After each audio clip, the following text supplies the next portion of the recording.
Truck চাপা দিয়ে হাসনাত সারজিদকে হত্যা চেষ্টা। বৈষম্য বিরোধী ছাত্র আন্দোলনের নেতা হাসনাত আবদুল্লাহ ও সার্জিস আলমকে ট্রাক চাপা দিয়ে হত্যা চেষ্টার অভিযোগ পাওয়া গেছে।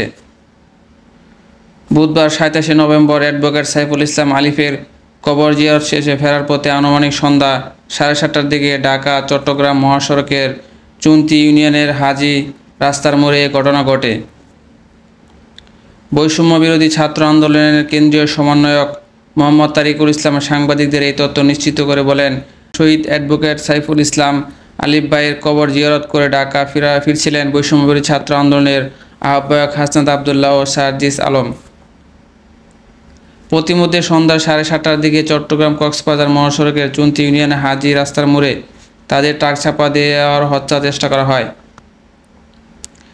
জাতীয় নাগরিক কমিটির সদস্য মশিউর রহমান বলেন, হাসনাত এবং সার্জিসের গাড়িতে ট্রাক চাপার ঘটনা সত্য, তবে এখন তারা ঠিক আছেন, সিরিয়াস কোনো ইনজুরি হয় নাই।